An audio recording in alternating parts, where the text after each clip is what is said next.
Eu não vou me apegar com as coisas aqui, pois eu sei há um lugar que me espera. Estrangeiro eu sou, o meu lar é o céu. Meu Jesus vem buscar a sua noiva. Ele virá num piscar de olhar. Quem estiver pronto com ele irá, na sua glória com ele morar. Ele vem, não mais tristeza, não mais temor. Junto com os anjos cantar eu vou. Diga é o Cordeiro que se entregou. Ele vem.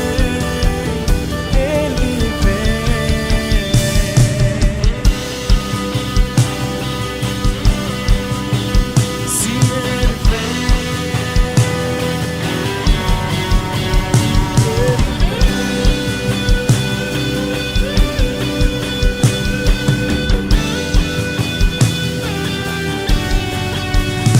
eu não vou me apegar com as coisas aqui, pois eu sei há um lugar que me espera. Estrangeiro eu sou, o meu lar é o céu. Meu Jesus vem buscar a sua noiva. Ele virá num piscar de olhar. Quem estiver pronto com ele irá, na sua glória com ele morar. Ele vem, não mais tristeza, não mais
está voltando, o Rei está voltando, a trombeta está soando, o meu nome a chamar. Sim, o Rei está voltando, o Rei está voltando. Aleluias, Ele vem me buscar.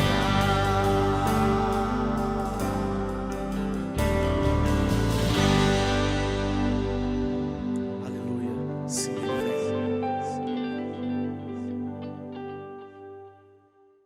Graça e paz, espero que você esteja bem, apesar de tudo que ainda está acontecendo, não somente na nossa nação, mas no mundo. Mas eu costumo falar o seguinte, falo muito isso para os jovens: só existem duas maneiras das nossas lutas aqui na Terra acabar: nós indo ou Jesus voltando. Mas louvado seja o Senhor, porque Ele tem sido conosco. Na verdade, enquanto nós vivermos aqui, nós vamos ter nossas lutas, nós vamos ter as nossas perseguições, mas o Senhor é fiel e justo e tem sido conosco em tudo. Eu queria que você abrisse sua Bíblia em Mateus 25, no versículo 13.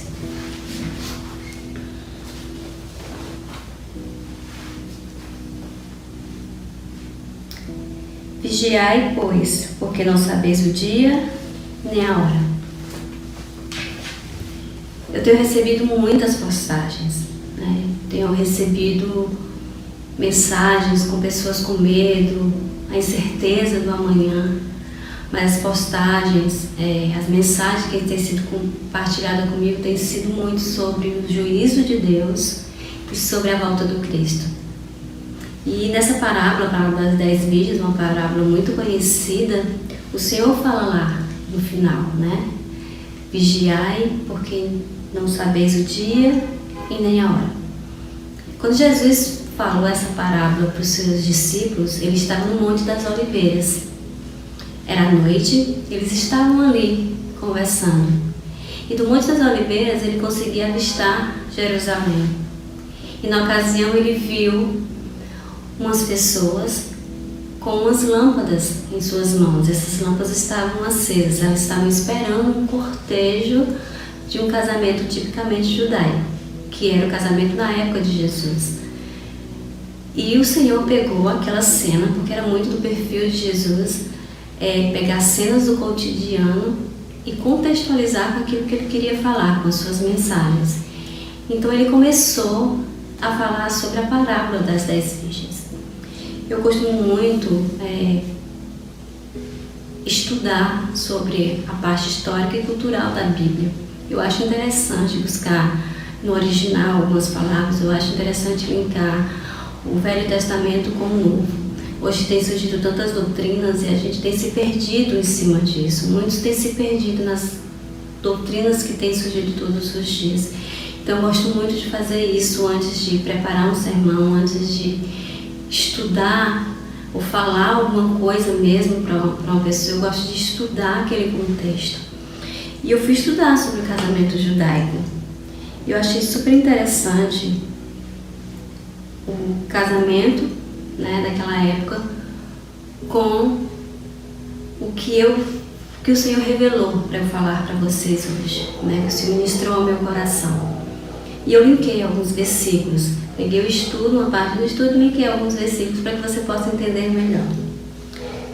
Quando um jovem judeu, nos tempos de Jesus, encontrava uma mulher que caía na graça do seu coração e do coração do seu pai, ele ia até a casa dela, né? Ele levava uma proposta, um trato legal e verdadeiro. E a cláusula mais importante daquele contrato era o preço em que o noivo estava disposto a pagar pela noiva. Olha que interessante, a cláusula mais importante daquele contrato era o preço que aquele jovem estava disposto a pagar para casar com aquela jovem. E em 1 Coríntios 6,20 diz assim: pois fostes comprados por um alto preço. Depois de tudo ser acordado entre as partes, O noivo deveria partir e voltar para a casa de seu pai. Só que antes ele deveria fazer um discurso para a noiva. E nesse discurso ele teria que dizer: eu vou preparar um lugar para você. Em João 14, 2 e 3 diz assim: na casa do meu pai há muitas moradas. Se não fosse assim, eu não vos teria dito: vou preparar-vos um lugar. E quando eu for e vos preparar um lugar, virei outra vez e vos levarei para mim mesmo, para que onde eu estiver, estejais vós também. O papel da noiva era esperar pacientemente, investindo seu tempo na preparação do enxoval. E segundo a tradição, ela teria que ter com ela o tempo todo uma lâmpada cheia de azeite. Pois caso o noivo chegasse à meia-noite, ela estaria preparada para viajar com ele altas horas da noite. Durante o período de espera, ela deveria ser conhecida. Olha que coisa linda! Durante o tempo de espera, ela deveria ser conhecida por todos como consagrada, separada e comprada por um alto preço. E olha que tremendo! Se alguém vendo o noivo trabalhando para concluir o lugar para sua noiva e perguntassem a ele quando seria o grande dia, a sua resposta deveria ser: somente o meu pai sabe. Em Mateus 24:36 diz: quanto ao dia e à hora ninguém sabe, nem os anjos do céu, nem o Filho, somente o Pai. E quando tudo estava pronto e o pai dava o seu aval, a aprovação final, os amigos se reuniam para irem com o noivo buscar a noiva. E um deles era escolhido para dar um grito. Assim a noiva saberia que seu amado estava a caminho. Se arrumava, acendia a lâmpada e ficava à sua espera. Em Apocalipse 19:7 diz: alegremo-nos, exultemo-nos e demo-lhes a glória, porque são chegadas as bodas do Cordeiro, cujo esposo a si mesmo já se ataviou, ou seja, já se preparou. Eu achei isso tremendo. Eu não achei que foi uma coincidência o Senhor estar no Monte das Oliveiras. E nem achei coincidência ele ver aquela cena. Eu achei tudo muito profético. Em Zacarias 14 fala que no dia do Senhor, os seus pés estarão sobre o Monte das Oliveiras.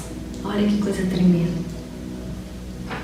Estudando a respeito dessa celebração matrimonial e o texto de Mateus 25, entendi ainda mais sobre a graça do Pai sobre nós revelada pela nova aliança. Eu queria que você acompanhasse agora o texto de Mateus 25, a parábola das 10 virgens. O versículo 1 diz assim: então o reino do céu será semelhante a 10 virgens que, tomando as suas lâmpadas, saíram a encontrar-se com o noivo. Eu destaquei duas palavras nesse primeiro versículo: semelhante e virgens. O que quer dizer? O que significa a palavra semelhante? Ser feito como.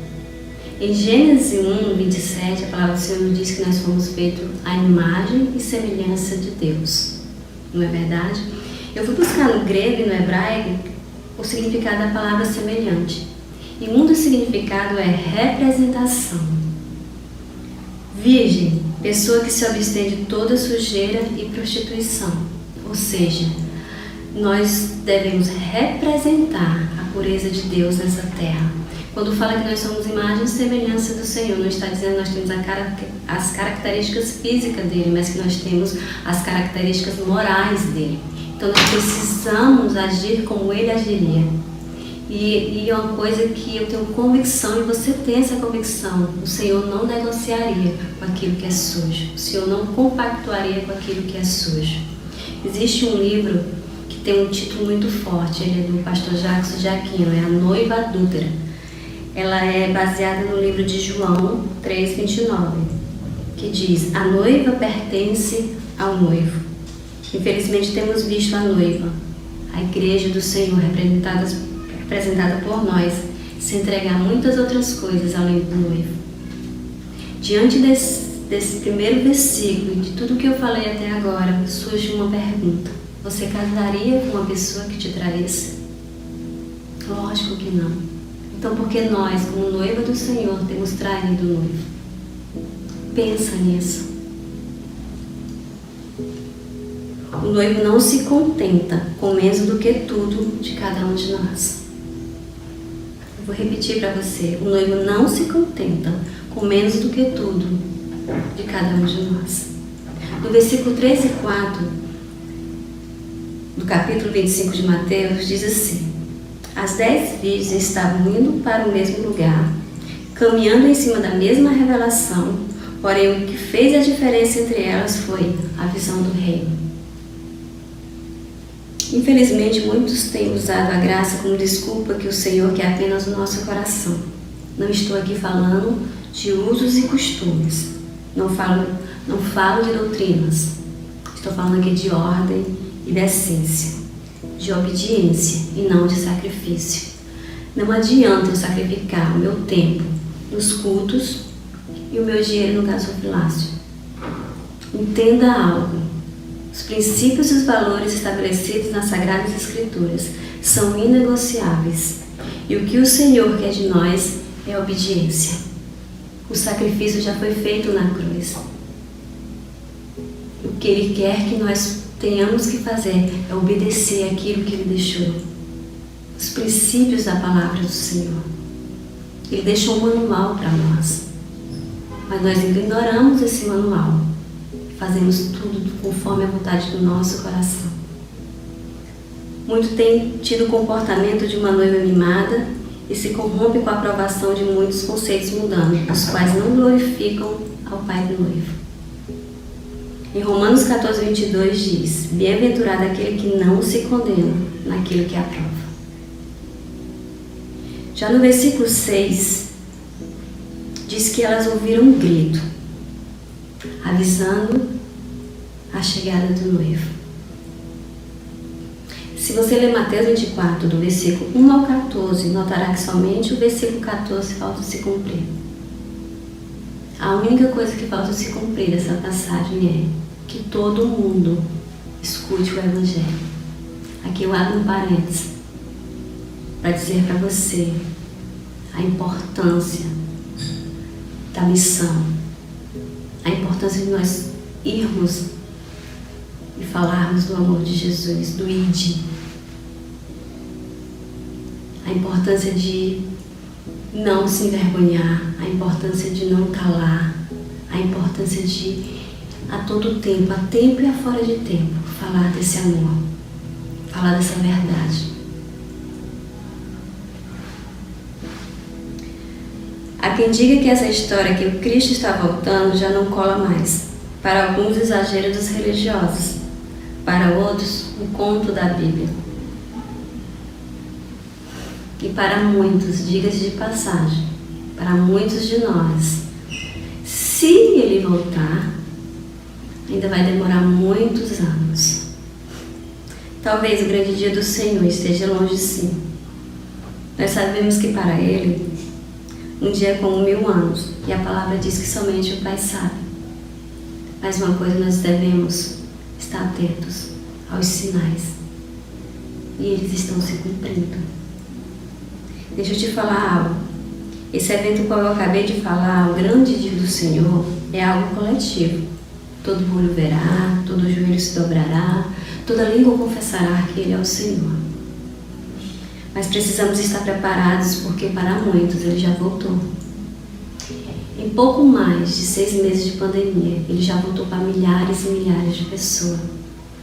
A palavra do Senhor nos fala em Hebreus 9, 27, que após a morte segue-se o juízo. Isso, quando eu leio esse versículo, vem sobre mim um temor muito grande. Será que eu estou preparada?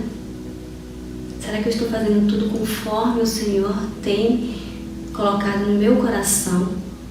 Será que eu estou me envolvendo com aquilo que tem entristecido o Espírito Santo? Nós precisamos estar atentos a isso. O grande dia do Senhor vai acontecer sim, você acreditando ou não. E um dia Ele vai voltar sim, só para mim, só para você. Como é que nós devemos estar? O versículo 7 e 8 diz que todas estavam com as lâmpadas prontas, né? Porém, somente as 5 prudentes tinham azeite suficiente nas lâmpadas. As nécias, por sua vez, achando que não teriam consequência por terem negligenciado o processo para a preparação daquele dia, foram usadas o bastante para tentar viver o propósito alheio. Olha o que elas falaram: dai-nos do vosso azeite, porque as nossas lâmpadas estão se apagando. Sabe o que eu aprendo com isso? Podemos até ter as estratégias em nossas mãos, mas se nós não tivermos a unção do Senhor, de nada vai valer para Ele vir ao nosso encontro.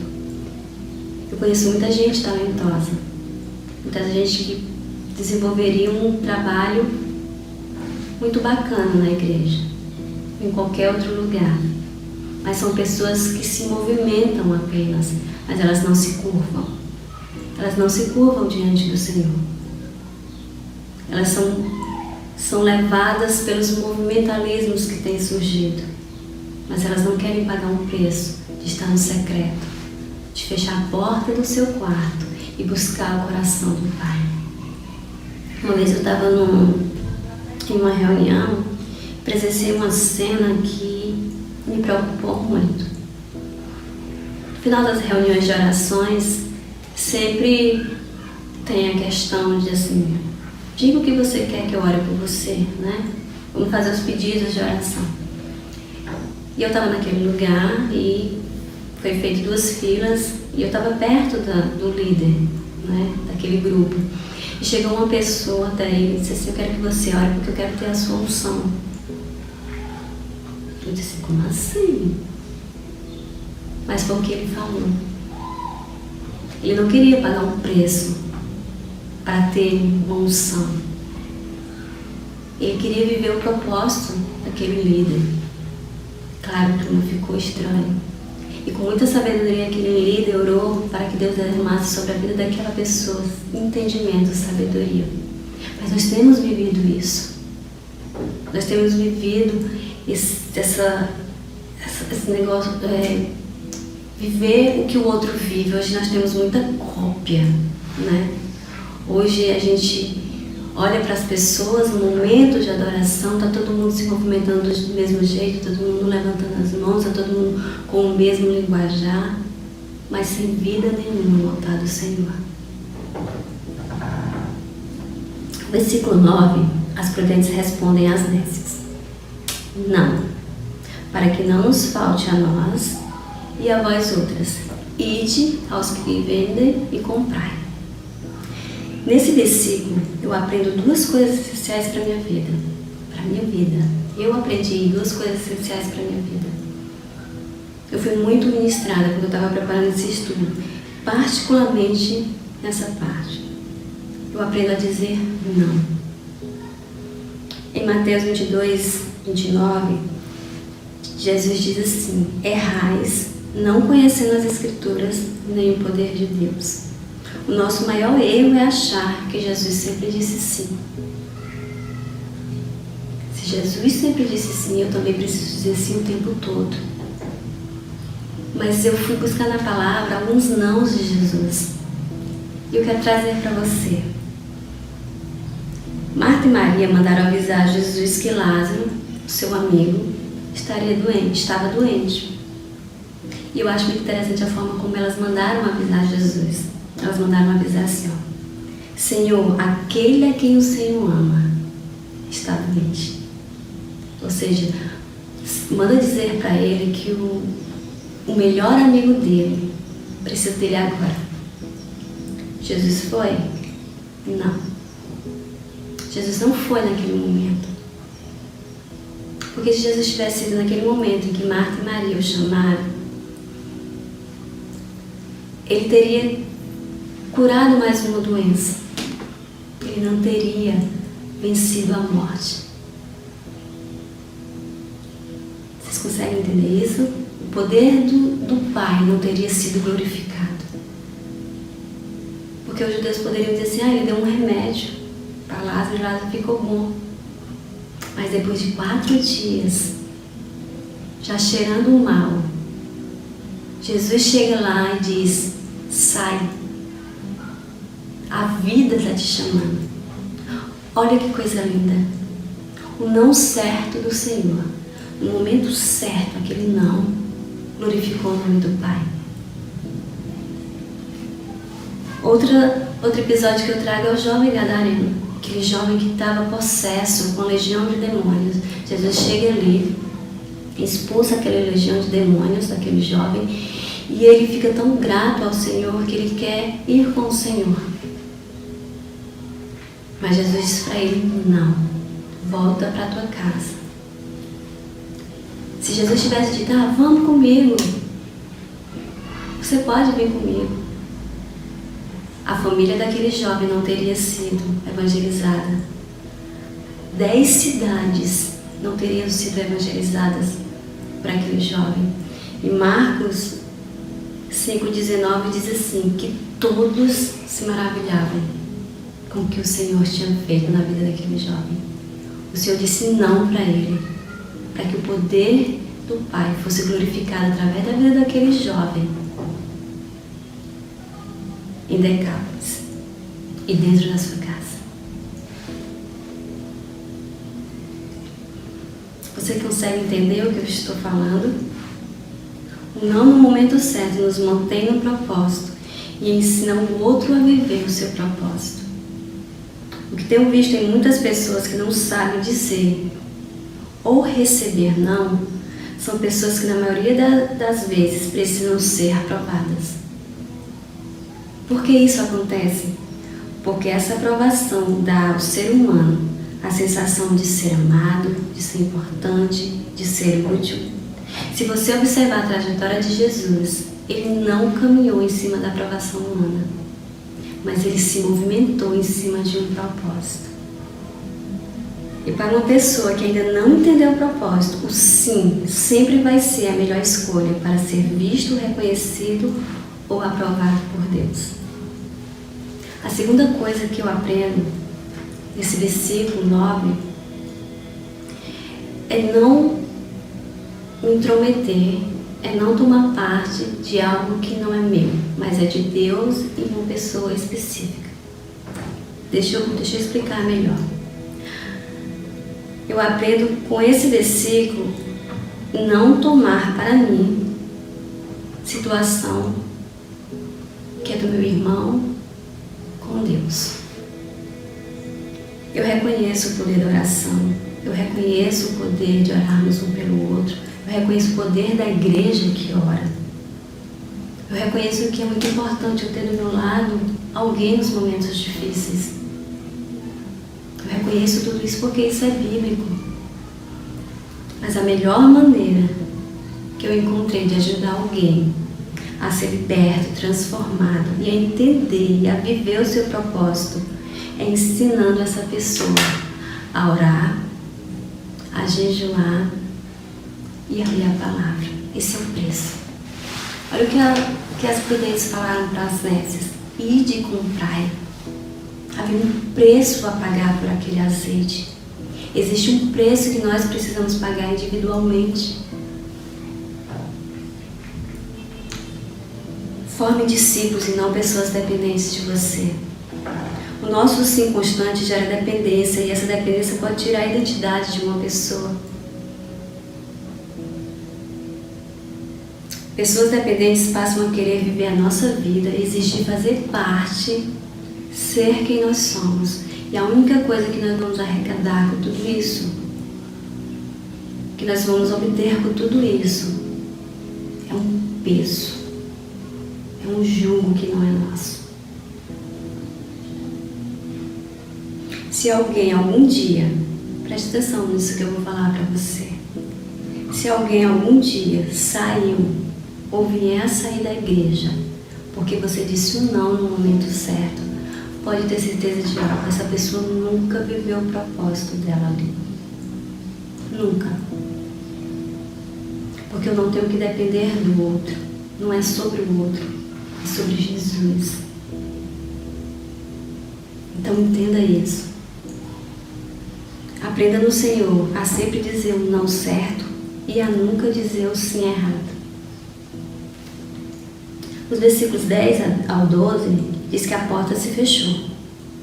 E quando as nécias chegaram, não foram reconhecidas pelo noivo. Deixa eu te fazer uma pergunta. Se o Cristo voltasse hoje, Ele olharia para você e enxergaria a noiva? A noiva que soube esperar pacientemente, que não adulterou, que não roubou, que não mentiu, que não se prostituiu. A noiva que se preparou e se preocupou em ter sempre a lâmpada cheia de azeite. Ele encontraria a noiva preparada? Ou ele diria: em verdade vos digo, eu não vos conheço.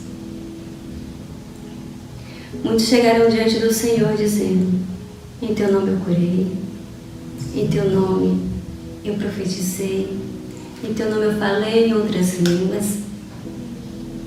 Sabe o que ele vai dizer? Apartai-vos de mim, porque eu não vos conheço. Amados, eu sei que eu não estou diante de super-heróis, de mulheres maravilhas, mas sim de pessoas que oscilam nas suas emoções, assim como eu, que todos os dias tenho que estar na presença do Senhor para não pecar contra Ele, seja por uma atitude, seja por palavras inesperadas. Mas eu entendi algumas coisas no Senhor através da busca por mais tempo. Eu aprendi que eu não deixo de ser prudente quando eu me iro, mas quando eu deixo a ira me dominar. Eu não deixo de ser sábia quando eu erro, mas sim quando dentro de mim eu não reconheço aquele erro. Eu não deixo de ser escolhida porque eu pequei, mas quando não há o arrependimento. Estamos em constante guerra. Essa é a verdade. E o nosso maior inimigo não é só o diabo. Em muitos momentos lutamos contra o nosso próprio eu. Para alguns, as lutas não surgiram com o Covid-19. A pandemia só contribuiu para que ela se manifestasse. O vírus esvaziou sim a igreja. Nos obrigou a usar máscara e nos colocou em isolamento social. Mas não se engane. Muitas pessoas que representam a igreja já estavam vazias, já não se importavam com o convívio social e já usavam máscara há muito tempo. O nosso espírito ele se converte, mas a nossa carne não. Por isso precisamos orar, jejuar, nos alimentarmos das Sagradas Escrituras. Nós somos a lâmpada, nós somos as lâmpadas e o Espírito Santo é o azeite. Deixa-me falar algo para você que discerne das coisas do Espírito. Nós não fomos apenas para o isolamento social, nós fomos para um tratamento espiritual. Nos últimos meses oramos tanto pelo avivamento. Eu vi tantos jovens, tantos adolescentes até chorarem, clamarem ao Senhor, traga-nos ao avivamento. Mas você acha que na infinita sabedoria de Deus Ele ia mandar um avivamento com a igreja tão vazia dele, tão cheia de si? Não. Ele primeiro precisava consertar a igreja. O vinho precisa ser colocado em odres novos. Então, sabe por que nós fomos para esse tratamento espiritual? Porque Ele nos ama. A palavra nos diz que Ele corrige o filho a quem ama. Há muitos anos atrás, nós achamos graça no coração do filho e do pai. Ele já apresentou o contrato. A cláusula maior já foi paga. O sacrifício da cruz foi o preço pago para nos tornarmos a noiva do Cordeiro. O que nós precisamos fazer é sair do nosso É sair do raso e mergulhar mais profundo. Chega de água nos tornozelos, chega de água nos joelhos, chega de água nos ombros. Essa dimensão, a terra ainda sustenta os nossos pés. Nós precisamos mergulhar tão profundo que a única maneira de chegar ao nosso destino seja nos braços do Pai.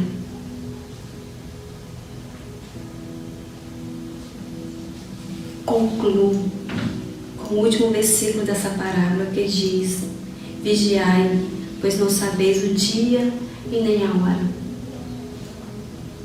Igreja do Senhor, eu não sei você, mas Deus tem ministrado muito ao meu coração nesses últimos meses. Eu tenho buscado no Senhor ainda mais a vontade dEle. Eu tenho buscado no Senhor ainda mais estar no centro da vontade dEle.